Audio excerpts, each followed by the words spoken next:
I'm a big fan of classic board games and games of skill, and I've started reviewing many of them, comparing their original versions to the modern editions, and some of them haven't quite lived up to their legacy. So today I want to share my 5 worst modern versions of classic board games. Now, I don't really like to get very negative with my reviews, so if you watch the videos that this list is based off of, I generally try to stay pretty neutral, but sometimes it's worth being brutally honest, and though that can be tough for me at times, I have no such problem with negativity. Let's get these clowns to the circus.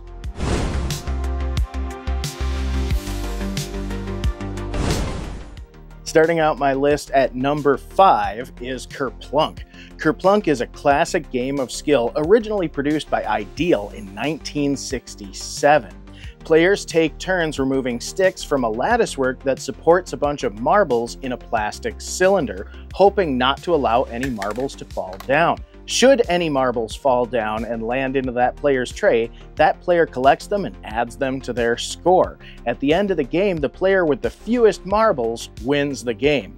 It seems pretty simple, and considering that the design was perfected in the 60s, you'd think that a modern edition of the game would be pretty much a home run. Well, that's not the case with Mattel's 2021 edition. Either Mattel completely misunderstood the assignment with this one, or they simply arrogantly went ahead with cost cutting to the point that the entire game suffered from the box on down. Starting with that cheap tag board flip-top box that can barely fit the game's components, there's not even a safe way to stow the sticks and the marbles without going out and getting a Ziploc bag or some other container. Now that flip-top leaves huge gaps, and it can hardly fit the plastic cylinder and the round catch tray that make up the main gameplay components. And let's talk about those components. That top plastic cylinder that the latticework of sticks is built into is supposed to rest on top of a catch tray and rotate in that tray. Mattel couldn't even make those pieces fit correctly, so the entire structure is wobbly.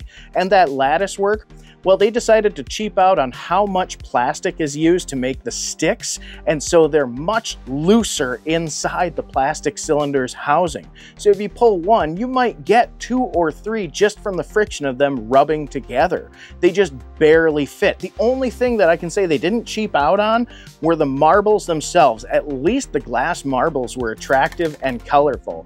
But in this instance, the modern version of Kerplunk, as made by Mattel anyway, is one of the cheapest iterations of any classic game of skill I've seen in quite some time.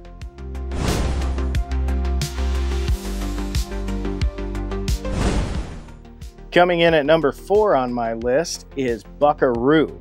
Buckaroo is another classic skill game originally produced by Ideal, this time in 1970. In Buckaroo, players take turns placing tools one by one on the back of a moody mule in the hopes of not causing him to buck, thus kicking off the tools and kicking that player right out of the game. Now, in subsequent years, other brands such as Milton Bradley had produced Buckaroo with very few changes other than plastic colors. However, now Hasbro owns the rights and has produced a much more deluxe looking game. However, functionally, the modern version of the game is a huge letdown. Now, that's pretty sad considering that if you look at the box, the sculpt for Buckaroo himself, or the tools that you pile on his back, a lot of love went into the design of the game.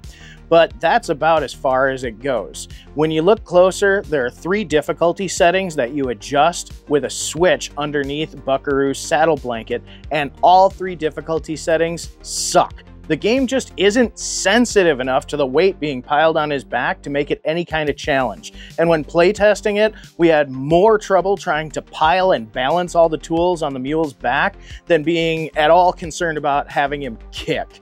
It was a huge letdown considering the whole hook of the game is how difficult it is to get the mule to kick. Now, to make a light concession, maybe adults playing the game were just a little bit too coordinated, and this would definitely be more of a challenge for a young kid who might have shaky hands.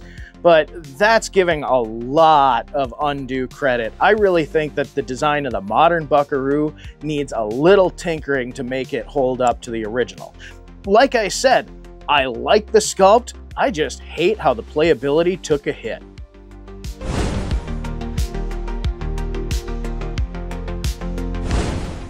Coming in at number 3 on my list is Fireball Island Race to Adventure. The original Fireball Island was released by Milton Bradley in 1986, and it was a fun adventure game where players would race to the center of the island to steal a magical gemstone from a vengeful idol named Volcar, and try to escape unscathed. Along the way, players could steal and set back their opponents. It was a lot of fun and it was pretty simple. However, the fun shtick was the vengeful idol spitting fireballs, as is the game's namesake, all over the island, causing kinetic death, knocking players back and setting them back on their journey. It was an absolute blast and really a pretty simple formula when you look at the original game. In 2018, a company called Restoration Games produced their version called Fireball Island Curse of Volcar, where they added a whole bunch of extra features and completely reimagined the game. Now, that was a pretty popular version. However, production rights later moved to Goliath Games, and the team at Restoration worked with Goliath to make a more simplified, scaled-down version of the game, and that iteration, well, I'm just going to cut to the chase. Cheap, nostalgia, cash grab. Look, Fireball Island Race to Adventure is a lesser of all 3 games in every possible regard. The box can barely hold the components, the vacuform game board can hardly support gameplay.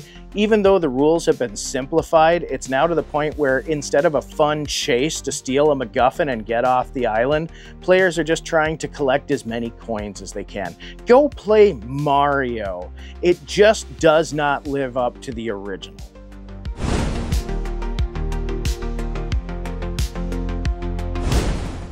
Coming in at number 2 on my list is Gooey Louie. Originally released in 1995 by Pressman, Gooey Louie is a disgustingly good time. Players take turns picking gooeys out of Louie's nose in the hopes of getting the most, or at least being able to line them up to form the longest gooey, before one unlucky player pulls an unlucky gooey that causes Louie's head to explode, launching his brain out. That unlucky player unfortunately loses the game.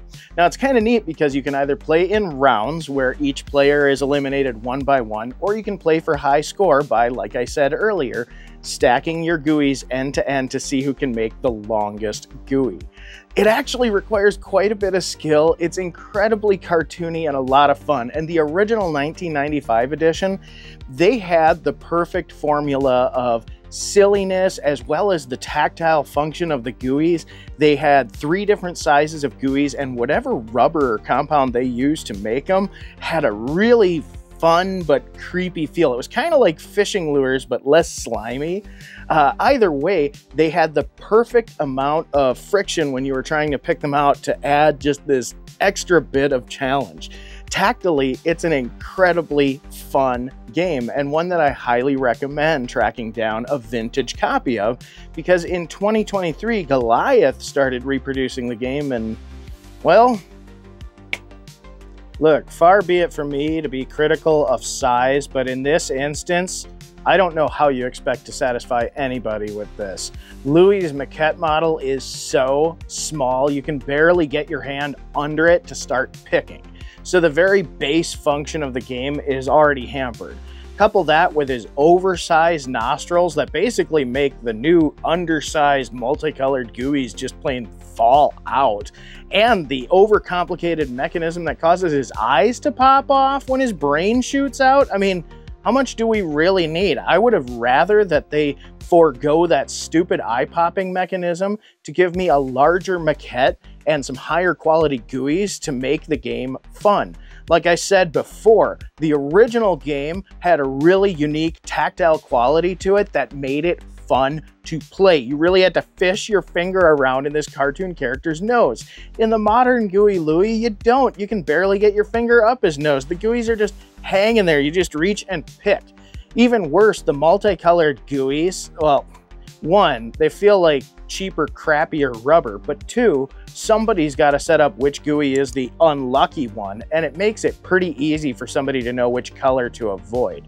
This makes the entire gameplay experience a whole lot less fun. They also added dice for some reason. Well, a die, but why do I have to roll a die to play Gooey Louie? It's basically Russian roulette with boogers. Leave it at that. We don't need to overcomplicate this.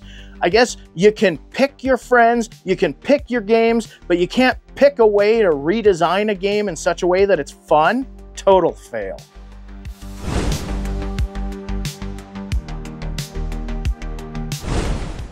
Now we've gotten to it at long last. Number one on my list. This is the worst modern version of a classic game that I've reviewed so far, and that is The Grape Escape. The original Grape Escape from 1992, as produced by Parker Brothers, was a charming adventure game where players would race to get their little Play-Doh grape out of a jam factory alive. The gimmick of the game was the jam factory was actually a giant Rube Goldberg-esque machine that was operated by hand crank. When a player would turn that crank, as told by the dice that would say turn the crank or set a player back or grape leap ahead, players would turn this crank and the Rube Goldberg machine would smash all of the grapes that were in the designated trap spots around the board, thus forcing their opponents to start over, and even sometimes themselves if they were unlucky enough to be on a trap spot. This game was a lot of fun and obviously a draw to young children because of the squishy, squooshy nature of the Play-Doh grapes and that awesome hand-cranked Rube Goldberg machine. So you would think that bringing it into the modern age would be a slam dunk, but I'd like to say something witty, but to be honest, the best insult is really just to say Hasbro fumbled a board game where the entire premise was squishing Play-Doh with a toy machine. How? You took the machine right out of it. The traps barely hold up, much less function. They fall right off of the hinges that they're on just when you're trying to put the board together. The art is uninspired and pretty darn sterile. Everything feels cheap. I mean, the entire premise of the original game was that Rube Goldberg machine, and you just throw that out and you think nobody's gonna notice? For shame. Now, by far, of all of the games that I've reviewed this year, the Grape Escape's modern iteration is the cheapest cash grab that I've seen. I can't even really recommend it for small children because they're gonna lose interest too fast. If you wanna find a copy of the original, that's great. And you know what? The traps probably don't function as well as you remember, but the mechanism's there and the fun is still there and the board art is amazing. But as far as the 2021 edition, it definitely deserves its place as number one on my worst modern versions of classic board games. That was fun and maybe a bit cathartic for me. Look, some of these modern games still have fun to be had, but it's painfully obvious when corners have been cut, and there's no use trying to hide it. So we might as well acknowledge it in a fun way. Now, of course, this isn't a be-all and end-all list. These are only the 5 worst modern versions of classic games that I've reviewed so far. So I guess you tell me, what have you felt burned by? What modern editions of classic games have you purchased that didn't live up to the hype? Comment below and let me know. Thanks for joining me today, and we'll see you next time.